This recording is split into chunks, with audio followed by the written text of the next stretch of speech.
Welcome back, DPReview TV viewers. It's Chris Nichols here, and I'm joined by Jordan Drake. Hi, Jordan. Hey, everybody. Hi, Chris. Hi. Now, why remotely? Well, yeah, COVID-19. I'm affected by it, but I'm not infected by it. It's just we're trying to do the responsible thing and be quarantined here. So this is okay. We haven't done one of these in a while. It's fun. And it works for our subject matter today because, Jordan, we are talking about you. I'm going to interview on a subject that we actually got a lot of comments about. We just recently looked at the Canon EOS R5C, right? A very interesting hybrid camera, a camera that can do photos and video. And you even said yourself, like, this camera would be ideal for what you do, right? Yeah, absolutely. But then we saw the same thing that we always do whenever we talk about a really great mirrorless camera for video. Everyone says, like, why wouldn't you guys just go get a dedicated video camera if you think your fancy video is all so important? And it drives me crazy. It happens all the time, so I want to talk about it today. Yeah, absolutely. I think this is a great opportunity to really discuss why we choose to use what we're going to call for the rest of today is a mirrorless camera, but like a hybrid mirrorless platform for photo and video. So the first thing really, and this affects me too, is just how noticeable it is on the street when you have a big cinema style camera, right? I mean, we always get stopped and asked if we're like, news reporters, what are we doing a story on? And it can sometimes get pretty distracting. Yeah, I mean, we shot with cinema cameras and professional video cameras for years when we're doing our YouTube show. And I loved it for having things like the ND filter and all the ports and stuff like that. But they were generally pretty big. We've now got some smaller options like the C70s and the Blackmagic cameras that are a little bit more discreet,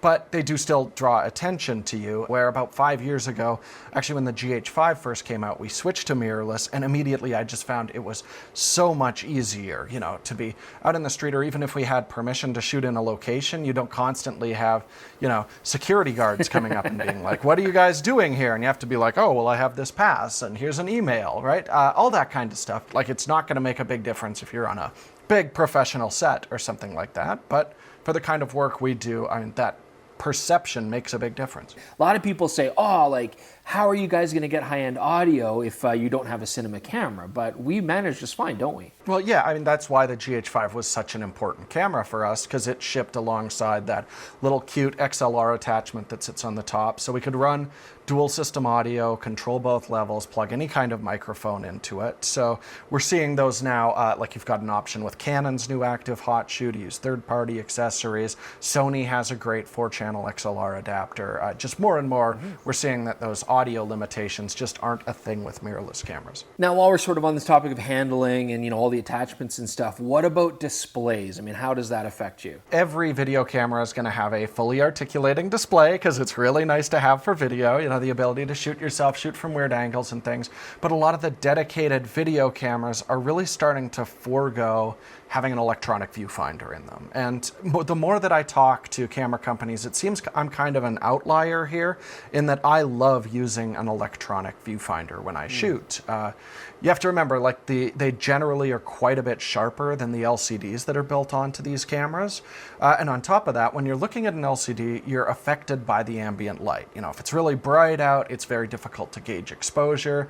You're going to have a tough time gauging your white balance as well, where that electronic viewfinder, it's shaded inside the camera. So I get a really sharp, which is very important when I'm manually focusing, but also color accurate with good exposure while I'm trying to gauge an image. So a lot of the time, flip the LCD out, frame out the shot I want, then I'll look through the EVF, make sure white balance, focus, exposure's all pinned in, and then I'll stand back up and shoot the clip off the LCD. It's a way that works great for me, and unfortunately, I'm going to have to get either like an external super bright monitor with a video camera or like a separate external electronic viewfinder, which tend to be like crazy bulky and very expensive compared to what's built into like even a mid-range mirrorless camera, as good as a lot of professional electronic viewfinders out there. Yeah, I mean, it's a good point too, in that I don't think a lot of people understand that on the show, unless you're testing something, you actually primarily manually focus our show. It's nice to have that EVF to be able to punch in,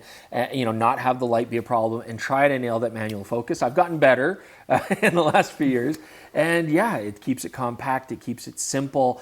I don't think people, when you've got your eye up to the EVF, I think honestly, back to that sort of concept of thinking that we're newscasts or something, I think people largely leave you alone because you look busy, right? When you're standing away from the camera with a monitor, then people come up, they look at the monitor, they look at what you're recording, and then like, oh, like, what are you guys shooting? Blah, blah, blah. And we've lost a few clips multiple times because of that very situation. And it's also worth pointing out that a lot of cameras don't have the option to punch in while you're recording. So having that super sharp EVF is really useful if I do want to change focus while I'm recording in the middle of the clip. Just having a very bright, clear display makes it easier to make sure I actually hit that focus. Now I want to bring up another case study because I think this illustrates reasons why we use mirrorless cameras for our work. We just did a sort of first impressions video on the Leica M11 in New York City, and you got tons of comments on the video because you chose to take a platform you don't normally shoot on. You actually brought an Olympus EM1X to New York City, and a lot of people love the image quality, but they were wondering, why would you do that? So Jordan, why did you do that? I think in-body image stabilization is one of the great developments that we've seen in video in the last little while, but we're seeing a lot of these cinema cameras or more video-oriented mirrorless cameras foregoing the in-body image stabilization, and I totally get it if it's going to be like on a gimbal or a crane or something like that. Yeah, you don't need in-body image stabilization.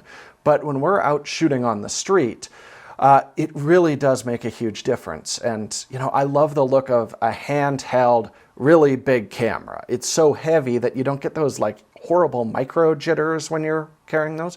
But when we have small cameras, like a lot of these mirrorless ones, even if the lens has stabilization in it, it just has this kind of flighty, terrible look to it, where when you have a camera with in-body image stabilization, it just gives you a nice handheld look. It's not like a gimbal or anything like that, but without any of the micro jitters, and I love the look of that.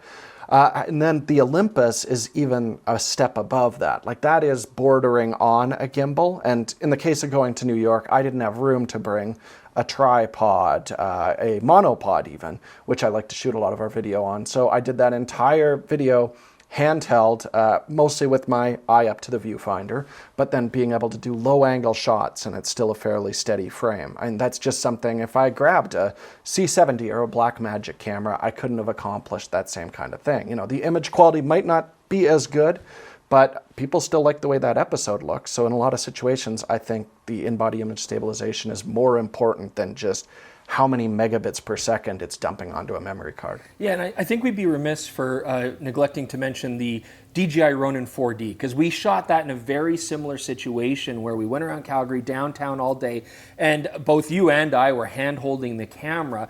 And of course, that does have pretty much the ultimate sort of IBIS, if you want to call it that. I mean, really, it's a built-in gimbal. Incredible, right? The movements you can do. And the Olympus platform does get you somewhat that kind of look as well. But to be honest, the 4D was a bulky camera. It drew a lot of attention, and it was heavy as hell, right? I mean, it wasn't an enjoyable experience. I don't think you would really be able to wander around Manhattan with that in an easy situation. No, it'd be terrible. Okay, now while we're on the topic of that DJI Ronin 4D, luckily on that shoot we didn't drop it, but we have dropped some cameras, and I can just imagine if that 4D hit the ground, or any cinema camera where you've got monitors, you've got all these kind of accessory attachments, if you do drop a camera like that, there's going to be some damage. It's very likely, and you're not just going to break the camera, but you might break other components like expensive monitors and things like that, right? Yeah, I remember a few years back when we worked at a camera store called The Camera Store, we would see all the time, it seemed to be like $8,000 to $15,000 cinema cameras were just constantly going in for servicing and repairs.